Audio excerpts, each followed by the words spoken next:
Hello, one and all, to our third episode of Positively Paranormal, where we try to create a world where we bring positivity to the world of telling ghost stories. That's the world I one day want to live in. And before we get into a whole bunch of different ghost stories, and I guess I'll ask right now, is there any paranormal show that you are currently watching that we should check out? I will talk about something that like rides the line between a paranormal show and a treasure hunting show. It's been my good background material as I'm doing other things, but I'll get into that in a little bit. First, I wanted to talk about the concept of people don't know what they don't know, which on the face of it sounds like such a hollow concept, saying, hey, it is what it is. It's something to say just to be dismissive.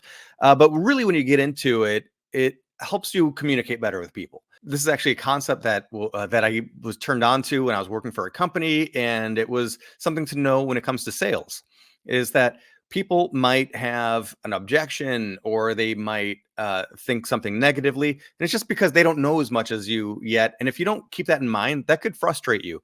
But so apply this to life in general.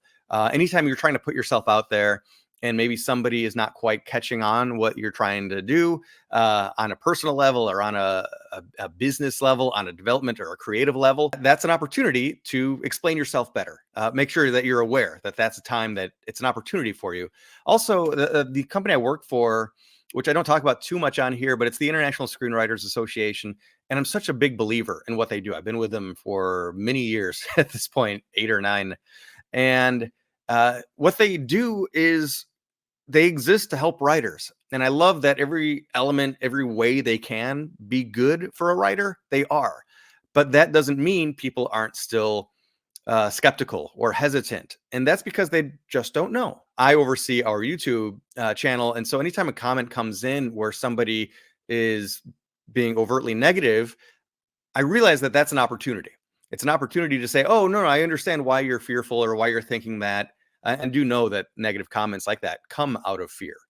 They don't come from trying to be mean or anything like that. Usually it's just people insecure about not knowing what's going on and leaning towards being defensive and fearing the worst. So it's an opportunity for me to say, oh, no, this is actually how it works.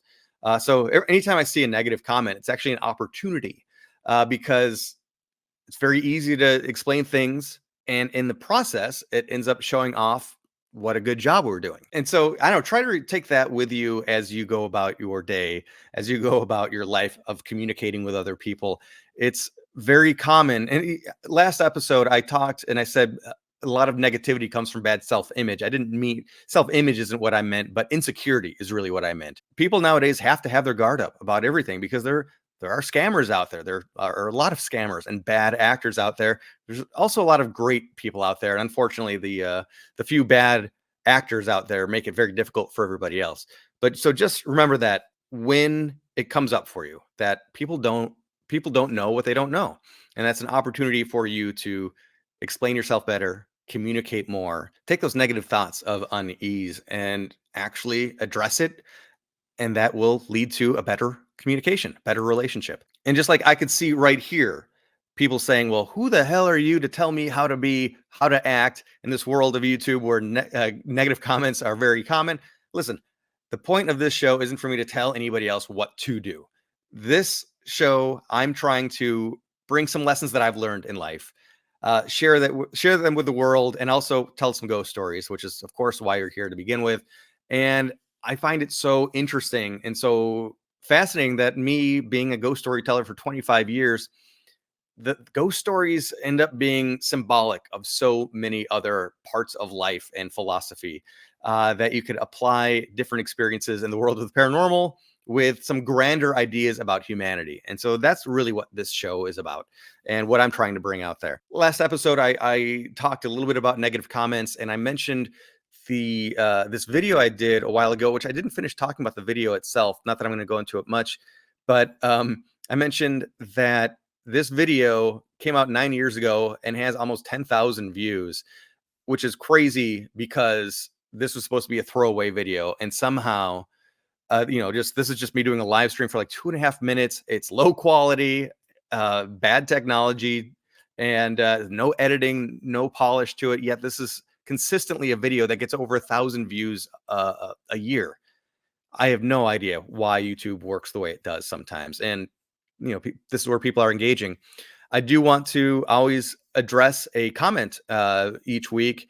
And this one, we didn't get many comments over the last week, but Bart Whedon said, "I love the adult and thoughtful conversation." Uh, Thank you so much, Bart. Bart has been one of the best advocates I could ever hope for. He is also probably the best viewer of my content ever. During the pandemic, he was able to chug through, I think, every video I've ever put out, and he commented on quite a few of them. So, Bart, I appreciate you. Thank you for continuing to watch and comment. And on that note, that was an episode of the Fantastic Story Society I did last week with my co-host Max Tim. We just talked about Chicago ghost stories and some horror movies. And the big controversial one was the movie Hereditary. So I want to know from you, what do you guys think of that movie? Because there was definitely debate in the conversation. Check that episode out if you're interested. On that note of the Fantastic Story Society podcast, we are gearing up. There's a few more episodes that have already been recorded that are in editing, but we are excited to be doing more live stream. Live here on YouTube, conversations with different types of storytellers, filmmakers, researchers, authors, documentarians, so on and so forth, often usually leading into the world of the paranormal in some way. So if there's anybody specifically that you'd like to check out or have us talk to, let us know. Also check our archive, because we may have already talked with them. We've had just such a great collection of filmmakers and storytellers in the past. I'm very proud of the shows that we've put out. Speaking of creating new content too, there's going to be more episodes of haunted filming locations coming out. The last handful I've done have been right here on YouTube as YouTube Shorts. As you see, they've been actually doing pretty well. Oddly, that Daisy Jones and the Six and talking about the Black Dahlia TV series that's making a lot of getting a lot of award buzz, and talking about the Black Dahlia, that always does well. That video didn't do great, but talking about the TV show Archer and the Frank Lloyd Wright massacre up in Spring Green, Wisconsin, 2,500 views. Taylor Swift dancing in at the Biltmore Hotel, 1,000 views. So by the way, Frank Lloyd Wright, obviously a bigger pull than Taylor Swift these days. That's what I'm learning from that. Anyway, check it out. I love doing those videos. So there will be more on the horizon in the near future. Probably not before I do another one of these, but just if you're interested in that topic, keep an eye out. Also, a video I did recently for the ISA. I'm really excited with how it turned out. It's a video essay on The Fugitive. If you are at all a fan of storytelling, a fan of that movie, fan of movies in general, my video right there that you see, what The Fugitive did right, I'm going to have a link to it in the description here, and also I'll link to it at the very end on the end screen. I'm not going to ask for favors much. Watch that video. Give it a like. That will help it get out there into the world. I would love to do more videos like that. And if you're into that kind of content, please do watch it, like it, share it. That would help me out a whole bunch. I did an article on the top 12 haunted locations I visited in 2023, and I thought maybe I could take a quick look at it here. Link to this is it's at whatsyourghoststory.com. It's on the homepage. I thought maybe I could find one of these to talk about really quickly and give you a little sneak peek at it. I was able to go to Ireland and visit my first ever stone circle, which has a fairy tree in it. I don't know if this is what I'll talk about now, but that was just one of the coolest places I've ever been. I've always wanted to go to a place that dates back that long, that to know that people did things in this area 1,000+ years ago, if not more. And then you have the fairy lore. That's, things that you can't get in America. Okay, I walked the picket line at Culver Studios. I'm actually writing about this right now a lot, Culver Studios in general. This is a place where if you wanted to, you could go onto dig into my channel. And I actually used to work on this lot. Maybe that's what I'll talk about a little bit. I used to work on this lot, and this is this beautiful old colonial style house in the foreground, but it's a television studio, a film studio backlot. And that's not how most of them look. They pretty much always look like airplane hangars, just these huge buildings. But the Culver lot, as you see there in that beautiful house, this has a front lawn. It's actually a really beautiful space. And then, of course, there is still all these huge airplane hangar style buildings in the background. But it just is a classy movie studio compared to what most of them look like. The fact that you do have that large house and this big front yard area in the foreground. And speaking of, this is a location that's going to be prominently featured in some upcoming haunted filming locations videos, because Arrested Development shot all over this location that we're looking at right now. Okay, so there's a good look at this main mansion up front. It's meant to look like a mansion, but of course, this is full of studio office space for executives. And then here are all of the different sound stages back here. I actually worked in this one right here. This stage here, just so much smaller looking when you get up top like this. There was a great moment where my boss, Toby Woods, our production manager, and we were standing right out here on this little platform. And he was kind of just pointing out, and he said, right across the way right here, this is where in building 15 there, stage 15, that's where the sound stage was, where Jimmy Stewart is on the bridge in It's a Wonderful Life, where he's, gonna jump. And then we were shooting in the stage. This stage here in the foreground is where The Wizard of Oz was shot. And then if you look back up here, you see the mountainside go up. Before there was a building there. It was on this mountainside right here, right out of the studio. They loaded it up with a bunch of old sets, set them all on fire, and that was the burning of Atlanta in Gone with the Wind. So this area just has so much early film history. This studio itself was established in 1918. Right after the city of Culver City itself was founded. Of course, we know this is not true, but there is the legend of one of the Munchkins offing himself. And you can see it in the background of one of the shots in The Wizard of Oz, which of course is not true. But I thought it would be really interesting to go up here into the catwalk and to walk along those rafters at the very top of this building, which again, hard to tell when you're looking down on it, but it's really high up. It is for somebody that doesn't like heights. You're up in those rafters that are over 100 years old, wondering how sturdy is this wood still. Very cool to be here, and actually shot a video on my phone back when I was working here. That's up on YouTube on the channel. You can dive and look for it. But yeah, here was the studio itself. Here's the front office buildings. Anybody stuck with Scrubs all the way to the bitter end and that final strange season where they're at a teaching school now as opposed to working in a hospital, they shot all around this building as if this was a college campus. And here is the Culver Hotel. This is where in real life all of the Munchkins were put up to work on The Wizard of Oz. And there's all these legends about big parties going on here, and also legends about tunnels that went underground between here and the soundstage, which probably not true. But anyway, and again, I'm going to be talking about haunted filming locations and Arrested Development shot all inside this area here. Also, I had the big pleasure of covering as press the LA Film Festival, which for the last few years of its existence happened right here at the studio. And we had some big parties right here on the front yard. That was just a blast. It was kind of reality check moment of, this is my life. This is how I go to work. I'm going to work. I'm interviewing right out here. I interviewed Jermaine Clement from Flight of the Conchords right here, and Mike Birbiglia and Kate Micucci, all these great comedy actors that were in this movie. Don't Think. Met wonderful people that are now friends. And yeah, and to remember that I'm a kid that went to school in rural Illinois, in the suburbs of Chicago, but literally my school was surrounded on all sides, from kindergarten through 8th grade, surrounded on all sides by cornfields. How did I go from that to here? It's a time to really appreciate where you are and how far you've come. But also, let's bring it back to ghost stories. This house, this studio was established by Thomas Ince. Ince was a likely murder victim. And this is a long story, too long to get into here, but very likely killed by William Randolph Hearst, who was actually very jealous of Charlie Chaplin for possibly hitting on his girlfriend, Marion Davies. And they all went out on a cruise together, other people as well.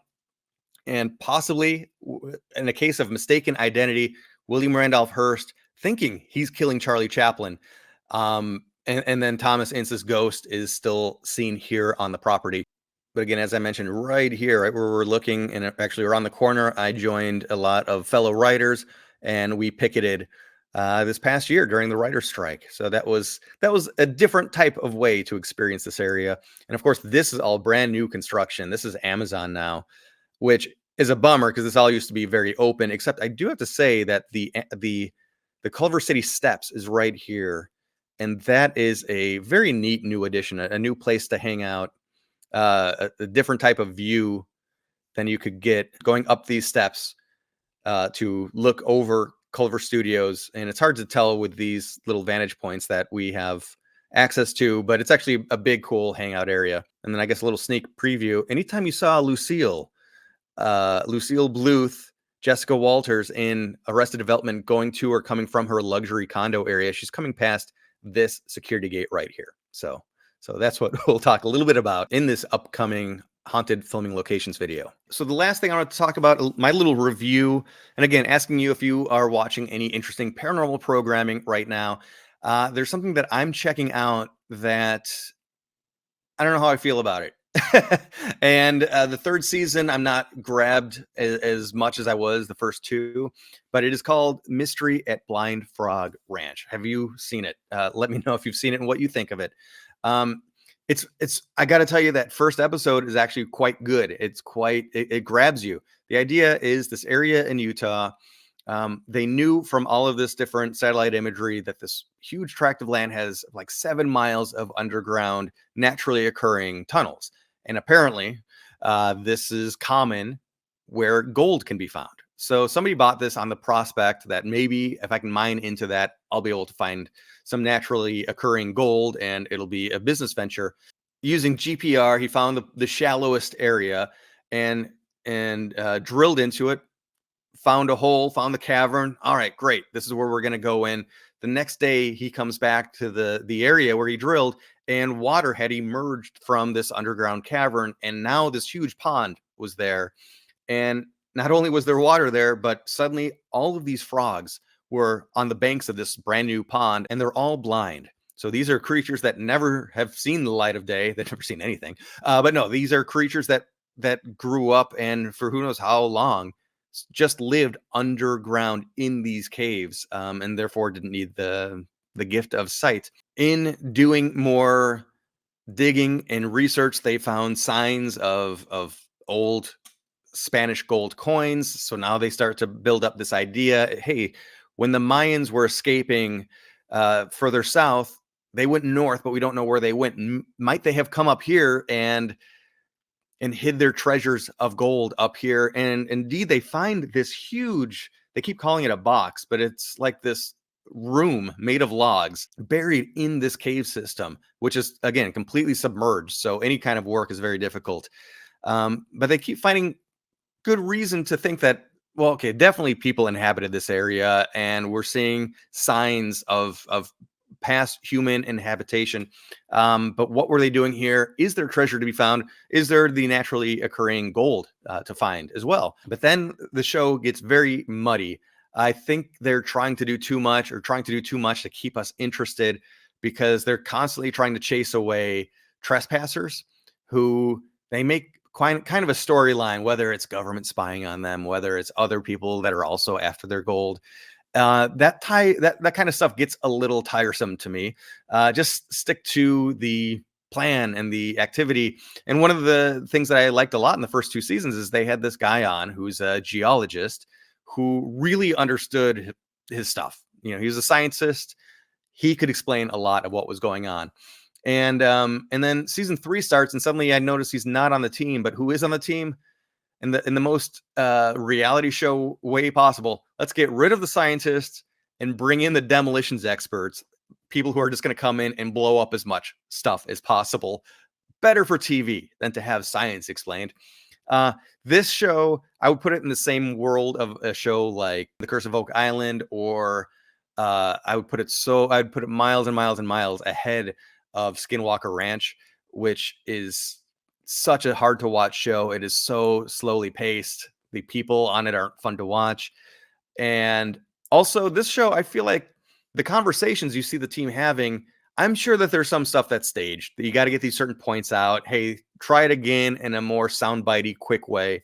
But they really feel way more authentic than a lot of these other reality shows where it just seems so painfully staged, that it pulls me out of it right away. They also constantly bring up the fact that they aren't that far from Skinwalker Ranch. They bring up strange things in the sky, or cattle mutilation, uh, this kind of stuff that, trying to connect it to mysterious, weird things that, I don't know. I feel like it's a stretch. They're trying too hard with that. If they could just keep it to the actual history and their adventure. Because one thing I will say about it is they come up with a plan and they do it right away, as opposed to some of these other shows where they talk about it for 5 episodes before any action actually happens. That said, I still consider this a great background show. While I'm doing other stuff in the house, this can be on and I could look up and then watch for a second, then get back to what I was doing. Or it's the type of show that if you have to get something in the other room or use the restroom, you don't pause it. You're not going to miss anything. If you're away a couple of minutes and come back, nothing is spoiled. So it is kind of one of those shows. I'm not saying it's a great show, but it's an intriguing show, and I don't know if I'm going to continue on with it. I wanted to throw it out there if anybody else has seen it as well. Also, quite honestly, I'm having fun creating these hopefully eye-catching, somewhat, I don't want to say clickbaity, but enticing thumbnails. And based on what I've talked about so far, I don't think I have a great image, a great character for the thumbnail, except now we're talking about Blind Frog Ranch. So let's AI generate a blind frog, and hopefully we'll come up with something fun for the thumbnail here. Okay. See, I always have to tell it facing camera, but oh, this poor guy. Or is he not poor? He's got 5 hands somehow. One of them not even attached, but it's a helpful hand. We'll do a take 2, but these are pretty sweet. I could actually use one of these already. But I'm going to do it again just to have a little bit more to look at. While we wait for that one to go, again, AI, it's doing so much better, but last week, if we're counting fingers still, there's some work to be done. You could argue, hey, dude, this is a skeleton. He's falling apart. That's fine. But then you get to this guy here, and man, he would make a great flute player with all of them fingers up there. This time he's the blind frog is just blindfolded. I guess, hey, I didn't specify how he's blind. Oh, this one, hey, he's cheating. He's looking. He's peeking. Boy, they really leaned heavily into the blindfold this time around. But yeah, I think that might be our blind frog, or maybe one of the first ones. Okay, as always, thank you all so much for watching. You are appreciated. Every view on here is meaningful to me, and we're going to be doing bigger and better things. But this is just kind of a little, I'll be honest, it's a vanity project I wanted to try out. Because this is also celebrating my 25th. I'm not quite there yet, but close to my 25th year of being a paranormal researcher.